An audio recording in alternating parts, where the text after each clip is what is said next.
अस्सलामुअलैकुम। आप देख रहे हैं प्रोग्राम मुनीर अहमद के साथ। पाकिस्तान में एक बार फिर से इंतखाबात हुए और इंतखाबात का नतीजा कुछ वैसा ही निकला जो माजी के इंतखाबात से नजर आ रहा था। एक बार फिर से इलेक्शन में धांधली का शोर मचा। फॉर्म 47 फॉर्म 45 की बातें की गई, आरओ की बातें की गई, लेकिन ये जो सारा जमनी इंतखाबात का जो स्टेज सजा, या इसको स्टेज कहा जाए या इसको ड्रामा कहा जाए, या एक ऐसी एक्सरसाइज कहा जाए जो अब गैर फाल होती हुई नजर आ रही है।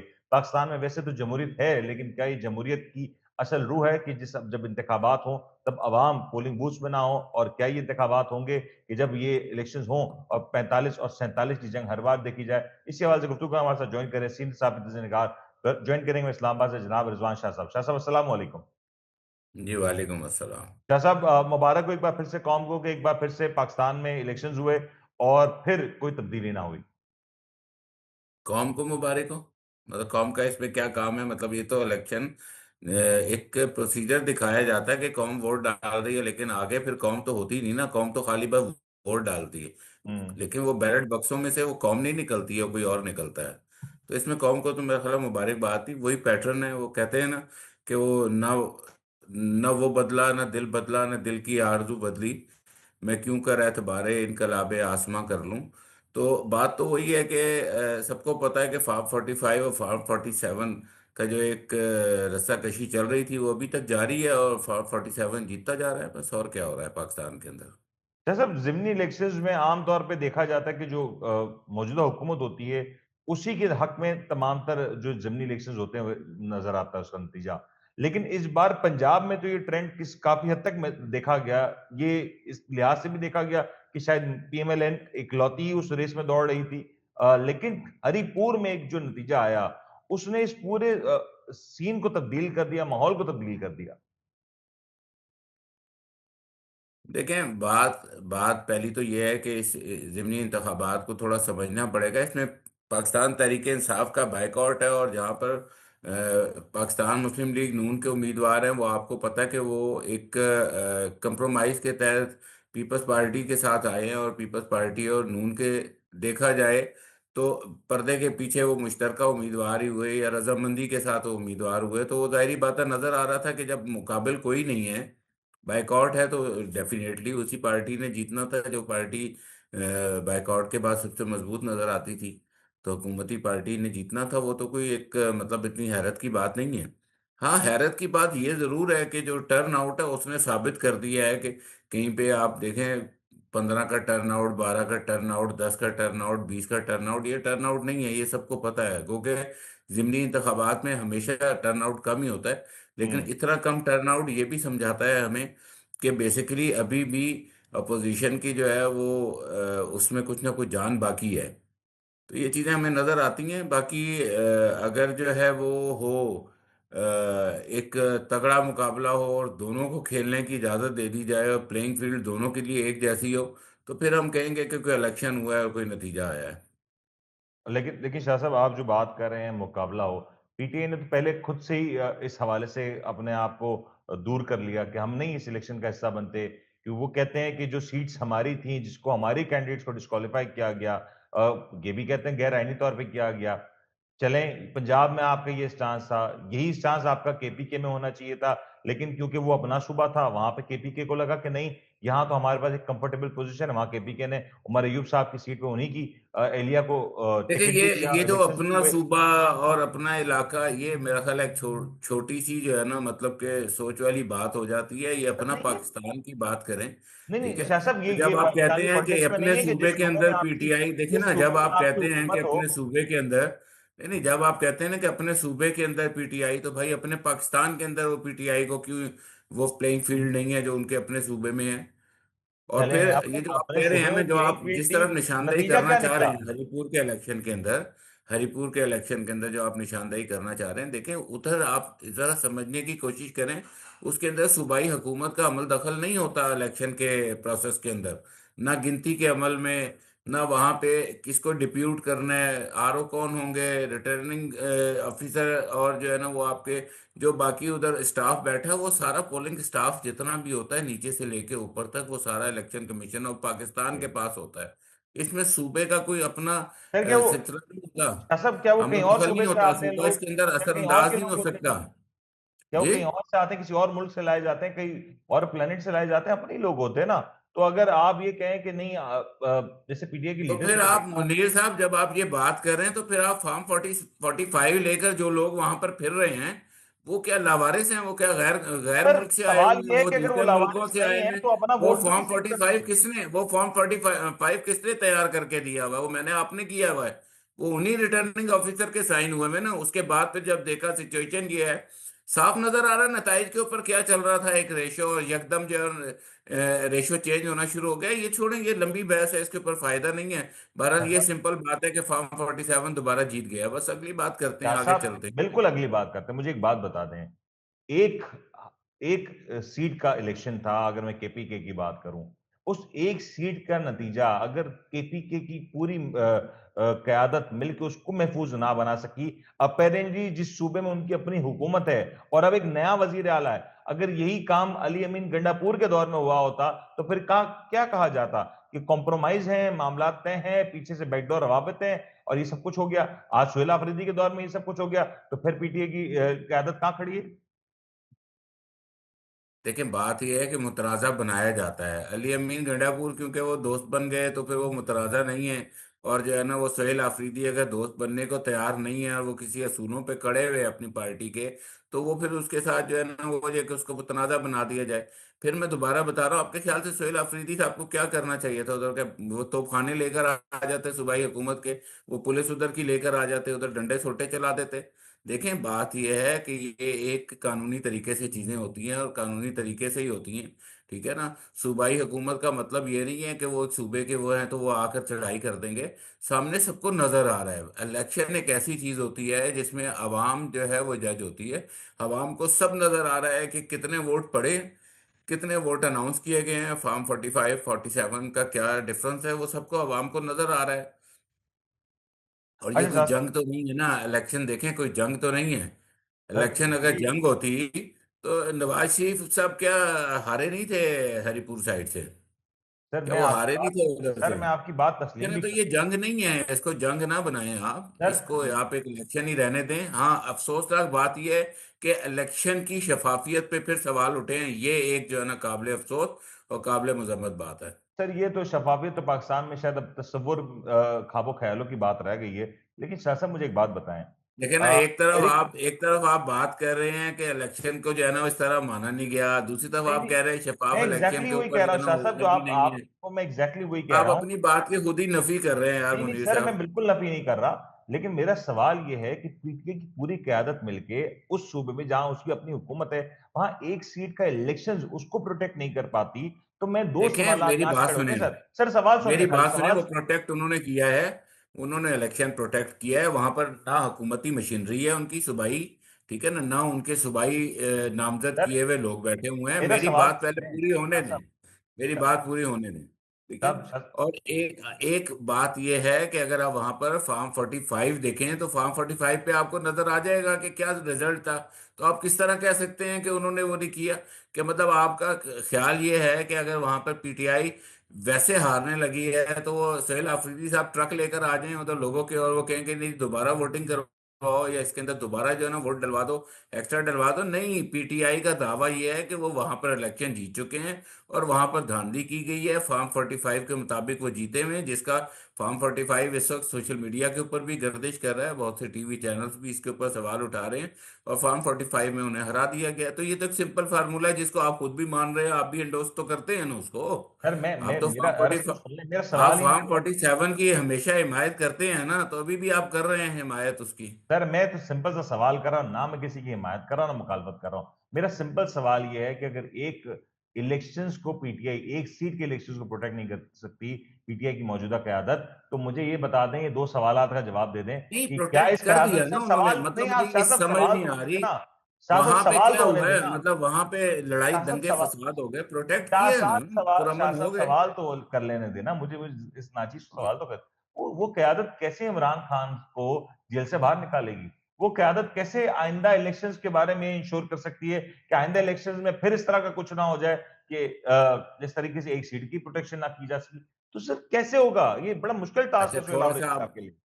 अब आप खामोशी से मेरा जवाब सुनिएगा और बिल्कुल सर। हौसला भी रखिएगा, जरा काइंडली बीच में ना बोलिएगा, ठीक जी है। जी जी जी। सबसे पहली बात तो ये है कि जो इलेक्शन हुआ है केपी के अंदर, उसके अंदर मरकजी क़यादत जो है वो केपी की हुकूमत या वजीर आला नहीं है। सोहेल आफरीदी मरकजी क़यादत नहीं है पाकिस्तान तहरीक इंसाफ का। पाकिस्तान तहरीक इंसाफ की मरकजी क़यादत है गौहर, उसके चेयरमैन हैं, ठीक है, एक्टिंग चेयरमैन है। सलमान अकरम राजा उसके जनरल सेक्रेटरी हैं, बाकी मरकजी क़यादत हुआ है। हाँ, आप ये जरूर कह सकते हैं कि हमें कुछ टाइम से ऐसा महसूस हो रहा है कि शायद ये मरकजी क़यादत जितनी भी है ये एक पेज पर नहीं है, और हाँ इनके छोटे छोटे जो है ना आपस में इख्तलाफात ने इस पार्टी को इतना कमजोर कर दिया है कि अभी वाकई सबको नजर आता है कि एक पीटीआई एक बड़े एहतजाज में जाने से या एक बड़ी एक मज़ाहमत दिखाने के लिए या एक बड़ी सियासी सरगर्मी करने के लिए पीटीआई की, वो अभी हमें ताकत नजर नहीं आती। मैं इस बात से बिल्कुल इत्तेफाक करता हूँ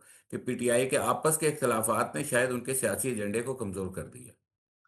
सर, एग्जैक्टली मेरा ये पॉइंट है कि अब जो आपस से इख्तलाफात हैं, मुझे बताएं ये कितना अलार्मिंग है पीटीआई के लिए। जो मैं क्यों 2 दिन पहले सोहेल आफरीदी साहब की गुफ्तगू भी सुन रहा था ना, वो कह रहे थे हमारे पास ऑप्शंस क्या रह गए हैं, इमरान खान से मुलाकात नहीं करने दी जाती, हमने आईनी रास्ता इख्तियार कर लिया, हमने एहतजाज का हल्का फुल्का एहतजाज भी करके देख लिया, हमने बात करके भी देख ली, पैगाम भी सर वो अब पीटीआई कहाँ खड़ी है इस पूरे सिनेरियो को देखें। ये जो जिमनी इंतखाबात हुए हैं, मैं पंजाब के इलेक्शंस की बात ही नहीं करता, मैं केपीके की एक सीट की अगर बात करूं, उसका जो नतीजा है उसके बाद पीटीआई कहां खड़ी है। क्या आप देख रहे हैं कि आने वाले दिनों में कोई तहरीक, कोई मूवमेंट, कोई इमरान खान साहब की बाजियाबी के लिए कोई काम, कोई उनकी रिहाई के लिए कोई काम, जो भी आप अल्फाज कहते हैं, लेकिन कुछ होता हुआ नजर आ रहा है आपको? अच्छा देखिए, अब आप फिर खामोशी से मेरी बात सुनिएगा हौसले से, ठीक है। या आप अभी चाय की प्याली में चाय पी रहे हैं आप, ठीक है। तो आप पंजाब की पूरी पंजाब के इलेक्शंस को छोड़कर केपी के इलेक्शंस की तरफ आना चाह रहे हैं। मुझे ऐसे लगता है आप भी प्याली में ना तूफान बर्पा करना चाहते हैं, ठीक है। आपको भी एक ही बात मिली है डिस्कस करने के लिए, पहली बात। दूसरी बात ये कि देखें, फिर मैं दोबारा एक बात समझा रहा हूँ कि हरफे आखिर या फुल होल्ड नहीं रखते सोहेल आफरीदी साहब, ठीक है। अच्छा, फिर आप इतने सवाल करते हैं, जरा एक मेरे सवाल का जवाब दे दें। आपके ख्याल से सोहेल आफरीदी, देखें, उन्होंने हाई कोर्ट के डिसीजंस के ऊपर मुलाकात की इजाजत मांगी, उनको मुलाकात की इजाजत नहीं मिली, ठीक है। वो सुप्रीम कोर्ट से राब्ता किया, उन्होंने डिफरेंट हाई कोर्ट्स के साथ राब्ता किया, उन्होंने चीफ जस्टिस के साथ राब्ते की कोशिश की, उन्होंने दूसरे सिक्योरिटी इदारों के साथ बात करने की कोशिश की, उन्होंने तमाम सियासी तरीके निकाल लिए। आप बताएं उनके पास अब और क्या चीज, क्या चारा रह गया, आप मुझे समझाएं जरा। ये एक सवाल मेरा आपसे है पहले। सर, इस मैं आपसे छोटे से बड़ी सवाल सिंपल का सी आप बात कह जवाब रहा हूँ। देंगे, फिर मैं आगे जवाब दूंगा जी। सर, मैं बड़ी सिंपल सी बात करता हूं, मैं कहता हूं कि पीटीआई ने मुतादिद बार ये जो ट्रेन थी मिस की। जब जब पीटीआई के अंदर से ऐसी कोई मूवमेंट बनी, जब प्रेशर बना, तो पीटीआई की अपनी क्यादत, हाँ वो कोई भी नहीं हो, नहीं, हाँ वो मेरे माजी सवाल माली। का सिर्फ जवाब सर दें आप, सर मेरे बात सवाल का सर जवाब ये दे दें सर कि ये वजीर आला सर आप इस मुझसे वक्त फिर ये वजीर आप आला अपनी केपी नफी को, का नहीं सवाल नहीं, का इनकी बातों को नथी ना कहें मुनीर भाई। वजीर आला केपी को देखिए, इस जब टाइम आप क्या बोलते हैं तो करना मैं चाहिए? खामोश हो जाता हूँ ना, तो मेरे वजीर आला केपी को क्या मतलब, उधर जाके लड़ाई लड़नी चाहिए अडयाला जेल के बाहर? सर वजीर आला केपी के ने तकरीबन लड़ाई लड़ ही ली थी ना। माजी एक साल पूरा हो गया 26 नवंबर को, क्या हुआ था इस्लामाबाद में आपने भी देखा था। कहाँ गया फिर यार, वजीर वो आला वजीर आला चेंज हो गए ना। आप मेरी जब बात का उनके लोग देखें शहीद हो जवाब रहे दें। थे बकौल के हर पीटीआई? सियासी हर सियासी और हर पुरअमन तरीके के हर कानूनी तरीका अपना लिया, ठीक है। तो अब उसका आगे के भी अल्फाज आपने जो है ना वो बिल्कुल गायब कर दिया। अब आगे के अल्फाज मैं सुना देता हूँ जो सर सोहेल आफरीदी साहब आप ने सुना दे कहा है। सर, आप अपनी मर्जी का उन्होंने फैसला ये करें। कहा है कि मैंने हर कानूनी रास्ता, ये साथियों से गुफ्तगू के दौरान जी उन्होंने जी कहा जी है जी। कि मैंने हर कानूनी रास्ता अपना लिया, मैंने हर सियासी रास्ता अपना लिया। अब मुझे क्या करना चाहिए? या मैं डिग्गी में जो है ना बैठ कर चला जाऊं, ठीक है ना, या मैं मजामत कर लूं, ठीक है ना। उनके बात का मफहूम ये था, ठीक है। बिल्कुल। उन्होंने कहा डिग्गी में तो बैठ के जाऊंगा नहीं, लेकिन जब मैं सड़कों पर निकलूंगा तो आप साफी मुझसे नाराज हो जाएंगे, ये उनके अल्फाज थे। तो देखिए, जब आप एक इंसान को इस तरह दीवार से लगा देते हैं, आप उनको मिलने नहीं देते, क्या कानूनी हक नहीं? क्या अदालतों के फैसले नहीं आए हुए बिल्कुल है। इस हक पर मिलना मुलाकात कर चाहिए सोहेल सकते हैं? आफरीदी को ठीक इमरान है। खान से, तो इमरान आप जब खान इस की तरह, फौजों को मिलना आप चाहिए। जब एक सूबे के साथ एक इस तरह का इम्तियाजी सलूक करते हैं, ठीक है, तो फिर आवाजें भी उठती हैं, सर फिर यही तो बातें सवाल भी कर रहा हूं होती शाह हैं। साहब, आगे आगे प्लान क्या है पीटीआई की क्यादत? अब इस इलेक्शन के बाद मजीद डिसइंटीग्रेट हो जाएगी, डिसएनफ्रेंचाइज हो जाएगी, या मजीद ताकत में आएगी? क्या आपको नजर क्या आ रहा है? सोहेल आफरीदी की क्या स्ट्रैटेजी हो सकती है? यही तो मेरा सवाल है आपसे। ये तो अब सवाल है ना आपका, पहले तो आप कुछ और पूछ रहे थे। अब यही ठीक सवाल है। है, आप लेकिन सादा लेकिन और अब आसान ये लफ्ज़ों में। लेकिन अभी अभी मैं आपको समझा देता हूँ। देखें, पीटीआई की क्या हिकमत अमली है, ये तो पीटीआई जानती है, जाहिर बात है। मैं कोई पीटीआई का ओहदेदार तो हूं नहीं, या उनके दरमियान उस तरह तो बैठता नहीं। साइड इन्फॉर्मेशन तो आपके तमाम पास जो है, मैं अभी हमें एज अ सहाफी जो हमें चीजें नजर आ रही हैं, वो ये जरूर नजर आ रही हैं कि कहीं ना कहीं हुकूमत को भी मेरा ख्याल है इस बात का इदराक है कि कहीं ना कहीं अचानक पीटीआई किसी एहतजाज के मोड में कन्वर्ट हो सकती है। उसके लिए शायद काम भी हो रहा है, उसके लिए शायद सूबे में भी वर्कआउट हो रहा है। गो के उसके अंदर एक चीज मुझे भी फील होती है कि शायद मरकजी क़यादत इतना ज्यादा विलिंग ना हो इस काम के लिए। लेकिन केपी की जो सूबाई हुकूमत है सोहेल आफरीदी के जो है क़यादत में, वो कम से कम ये जरूर सोचती है कि इमरान खान की रिहाई के लिए अब कोई मूव बनानी चाहिए और कोई मूव करनी चाहिए। ठीक है, तो ये तो मुझे मतलब नजर सर आ रहा पॉइंट है। टेकन। जैसा पॉइंट, अब मुझे आखिरी, मेरे पास आखिरी चंद मिनट रह गए। मुझे इसी ये बात बता दें कि ये जो ज़िमनी इलेक्शंस हुए, इससे पहले एक रिजर्व सीट वाला मामला हुआ, इसने पाकिस्तान का जो पॉलिटिकल इक्विलिब्रियम था, उसको तब्दील तो नहीं कर दिया कहीं? और अब कहीं ताकत कहीं और बड़ा तो नहीं बढ़ती दिखाई दे रही? बड़ा बड़ा मेरा ख्याल है वैलिड और बड़ा जबरदस्त आपका टाइमिंग के मुताबिक सवाल है।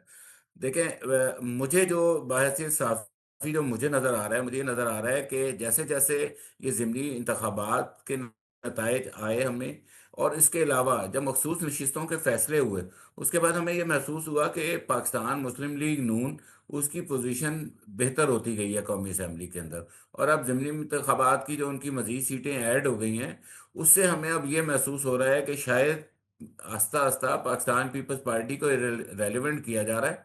ठीक है, या ये रेलेवेंट हो रही है इन नताइज की वजह से, हम इस तरह कहते हैं, हम इसको हम्म। प्रिज्यूम इस तरह ही करते हैं कि आस्ता आस्ता जो उनकी अहमियत थी ना, शायद अब आने वाले वक्त में आईनी तरमीम के लिए या हुकूमती जो भी उन्होंने कौमी असम्बली के अंदर मामलात करने हैं, वो ऐसा लगता है कि शायद पीपल्स पार्टी की उनको आने वाले वक्त में ज़रूरत नहीं रहेगी।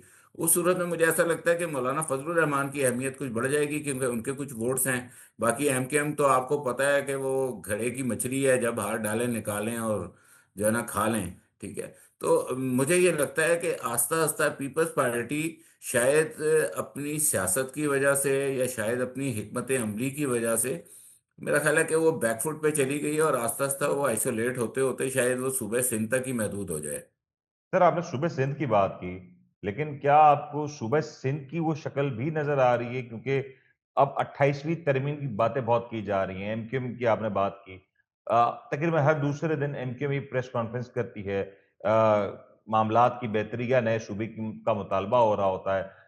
आपको लगता है कि ये 28वीं तरमीम जिसमें नए सूबे बनने हैं, नए इंतजामी यूनिट्स बनने हैं, उसके ऊपर अब पेशकदमी होने जा रही है, खास तौर पे इन ज़िमनी इंतखाबात के बाद? जी बिल्कुल, 28वीं तरमीम की बिल्कुल आमद आमद है। जिस तरह मौसम सरमा की आमद आमद है, और खिज़ां जो है ना उससे अभी हम दो चार हैं, तो जाहिर बात है वो पुराने पत्ते गिर रहे हैं, नए पत्ते आ रहे हैं। तो मामला तो चल रहे हैं इस तरह के कि 28वीं तरमीम आएगी। उस 28वीं तरमीम के अंदर देखें, मुझे ये लगता है कि बलदियाती निज़ाम के बारे में भी कुछ बड़े फैसले होने जा रहे हैं। और मुझे ये लगता है कि शायद सूबों के हवाले से भी कुछ बड़े फैसले होने जा रहे हैं। देखें, अगर किसी ने फैसला कर लिया है कि सूबे बनने हैं पाकिस्तान के अंदर, उनकी तादाद में इजाफा होना है, तो शायद मेरा ख्याल है इस सियासी, ये जो सियासी सर्कस लगा हुआ है, इस सियासी सर्कस में इतनी सख्त नहीं कि उसको रोक सकें। सही। ठीक है। तो साफ नजर आ रहा है कि सूबों में जाना है, और पीपल्स पार्टी अब शायद जो है, जिस तरह उनकी अब वफाक के अंदर अहमियत कम होती जा रही है, उस तरह अब ऐसे ही लग रहा है कि शायद जो है ना पीपल्स पार्टी सूबों के मामलात को देखेगी। और इसलिए आपने देखा है सिंध के अंदर भी कुछ पैनिक नजर आता है हमें, खास करके एमक्यूएम हमें जिस मोड के अंदर नजर आ रही है, कुछ जमात इस्लामी वहां पर जो है वो जिस तरह एक अपनी सियासी एक्टिविटीज कर रही है, उसी तरह सिंध के अंदर भी हमें कुछ जो है ना अंदरूनी सिंध में भी पीपल्स पार्टी की एक्टिविटी सियासी इस तरह की नजर आ रही है कि पीपल्स पार्टी उस वक्त का इंतजार कर रही है जब सूबों का ऐलान हो, और वह ऐसे तरीके से चाहते हैं कि उनकी ही सुपरमेसी रहे, ना सिर्फ सिंध में बल्कि कराची में भी।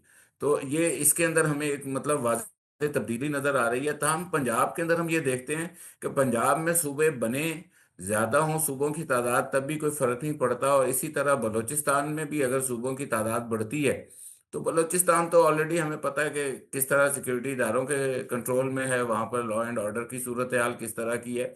तो वो हमें नज़र आता है कि शायद जो है ना वहाँ पे भी सूबों के लिए कोई मसला नहीं हो। ताहम पीपल्स पार्टी के लिए सरेदस्त 28वीं तरमीम शायद एक चैलेंज होगा, बल्दियाती इदारों के हवाले से भी और सूबों की तकसीम के हवाले से भी, या सूबों की तादाद बढ़ाने के हवाले से भी। और रही जहाँ पर प्रोग्राम के आखिर में केपी की बात, तो मैं ये समझता हूँ, देखें मुनीर साहब, ये पाकिस्तान ना अकेला मेरा है, ना अकेला आपका बिल्कुल है, सही ना बात। हुकूमत का है, ना एस्टेब्लिशमेंट का है। पाकिस्तान हम सबका है। हम इधर ही पैदा हुए, हमने इधर ही मरना है, यही हमारा ओढ़ना बिछोड़ना है, यही हमारा फख्र है, यही हमारा जो है ना अज़म है। तो मैं ये समझता हूँ पाकिस्तान की खातिर इस वक्त केपी सूबा देखें एक दहशतगर्दी की लपेट में। एग्ज़ैक्टली। वहां पर वफाकी हुकूमत को चाहिए कि सूबाई हुकूमत के साथ खड़ी हो। जहां पर उसको नजर आता है कि सूबाई हुकूमत के साथ नाजायज हो रही है, उसका उसका साथ बने, उसका हाथ बनाएं। ठीक है, उसको समझाएं आप। अब पाकिस्तान इस वक्त मुतामिल नहीं हो सकता किसी भी किस्म की जो है वो कमजोरी का। ऑलरेडी दुश्मन हमें दो तरफ से घेर के बैठा है, अफगानिस्तान से हमें अलग खतरा है, और इंडिया से तो हमें खतरा है ही है। तो मैं ये समझता हूँ कि अहले इक़्तिदार को इस वक्त ये समझना चाहिए, ठीक है, कि पाकिस्तान की मजबूती में हम सबकी बका है, और अमन इसी में ही है कि हम सब मिलकर रहें। तो केपी को भी हमें मजबूत उसी तरह करना चाहिए, और ये शाह यतीमी साहब सलूक खत्म करना शाह चाहिए। साहब, sorry to cut you off, मतलब आप, बड़ी अफसोसनाक खबर थी एफसी हेडक्वार्टर्स के ऊपर जिस तरीके से अटैक हुआ। हम एक जानिब देख रहे हैं कि सियासी रस्साकशी तो अपने उरूज पे है, लेकिन इस तरह की दहशतगर्दाना कार्रवाइयों का बतदरीज उसमें इजाफा होना, अब किस कितना क्योटिक हो चुका है इस वक्त कि पाकिस्तान में एक जानिब इलेक्शंस होते हैं, वो अपनी अहमियत खो चुके हैं, पाकिस्तान में पॉलिटिकल पार्टीज मौजूद हैं, वो अहमियत खो चुकी हैं, एक निज़ाम है, वो निज़ाम डेमोक्रेटिक है, हाइब्रिड है, वो तो खुद अब ख्वाजा आसिफ साहब कई बार कह चुके हैं, और उसमें इस तरह की दहशतगर्दाना कार्रवाइयों का बतदरीज होना और अहम तरीन मकामात पे होना, सर ये कितना अलार्मिंग है इस वक्त पाकिस्तान के लिए? मैं देखिए इसी तरफ आ रहा था, मैं इस वाक़े का भी ज़िक्र करना चाह रहा था। निहायत अफ़सोसनाक वाक़या है। अल्लाह ताला हमारे सिक्योरिटी एहलकारों की जो इसमें शहीद हो गए हैं, और जो आम लोग शहीद हो गए हैं, अल्लाह ताला उनकी मग़फ़िरत फ़रमाए। और हमारे सिक्योरिटी इदारे इसमें जो इसमें ज़ख्मी जितने लोग हैं, उनके लिए भी जो है ना हमारी नेक तमन्नाएँ हैं। आमीन। और हम ये चाहते हैं कि पाकिस्तान में अमन हो। हम यही बात समझाना चाहते हैं अहले इक़्तिदार को भी, अहले हुकूमत को भी, अहले इक़्तिदार को भी, और ताकतवर हलकों को भी यही बात समझाना चाहते हैं कि सूबाई तासुब या सूबाई कमज़ोरी की तरफ ना जाएं, एक दूसरे के साथ खड़े हों। दुश्मन, मैं आपको फिर दोबारा कह रहा हूँ, हम पर नजरें गाड़ के बैठा है हमारे। जहां पर कमजोरी उसे नजर आती है वो फौरन हिट करता है। इससे अंदाजा हो रहा है कि हमारे ऊपर काफी हद तक वो लोग करीब पहुंच चुके हैं हमारे टारगेट्स के। तो हम ये समझते हैं, मैं ये समझता हूँ, और मेरा ख्याल है पूरा पाकिस्तान और आप भी ये समझते हैं, कि अगर जो है वो हम इत्तेहाद के साथ नहीं खड़े होंगे तो हमें बड़ा नुकसान होगा। क्योंकि निज़ाम इस वक्त आपका सियासी है नहीं, बिल्कुल ख़त्म हो चुका है, हाइब्रिड निज़ाम है। हाइब्रिड निज़ाम से शायद ऊपर की जो है ना एलीट तो शराफिया तो खुश हो, लेकिन आवाम उससे खुश नहीं है, क्योंकि इस हाइब्रिड निज़ाम ने अभी तक सिर्फ अशराफिया को फायदा दिया है। उनके लिए कवानीन जो है ना बेहतर हुए हैं। आम आवाम की जिंदगी में कोई फर्क नहीं आया। आम आवाम आज जो सर 160 170 रुपए वाली चीनी थी, वो इस वक्त 225 रुपए की खरीद रही है।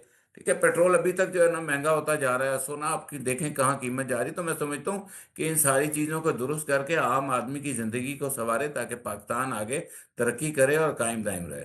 पॉइंट टेकिंग शाह साहब, थैंक यू सो मच। और प्रोग्राम के आखिर में एक बार फिर से जो अफसोसनाक वाक़या हुआ, जो तशद्दुदी कार्रवाई हुई, उस पे मज़म्मत, बारहा मज़म्मत, बार-बार मज़म्मत, और इस बात पे भी मज़म्मत के जहाँ पे एक जानिब हम देख रहे हैं कि पाकिस्तान के बहादुर जवान अपनी कुर्बानियाँ पेश कर रहे हैं और पाकिस्तान की अफ़वाज सरहदों पे उनका मुकाबला कर रही है, बल्कि अब तो सरहदों के अंदर भी मुकाबला कर रही है। तो ये जो सारी सूरत-ए-हाल है, ये पाकिस्तान के लिए ज़रूर तशवीशनाक है, लेकिन इस सारी सूरत-ए-हाल में एक चीज़ काबिल गौर है कि पाकिस्तान का जो सियासी ढाँचा है, वो अब सिरे से नज़र नहीं आता। पाकिस्तान की सियासी जमातें अब कहीं भी एग्ज़िस्ट करती हुई दिखाई नहीं देती, और ये जो ज़मीनी इलेक्शंस हुए, ये भी कहीं न कहीं एक पैगाम था पाकिस्तान की पूरी नाम नेहाद जमहूरी ढांचे के लिए कि असल ताकत का जो सर चश्मा है, वो कहाँ है। उम्मीद करता हूँ आपको आज का प्रोग्राम पसंद आया होगा। अपना ख्याल रखिएगा। अल्लाह हाफ़िज़।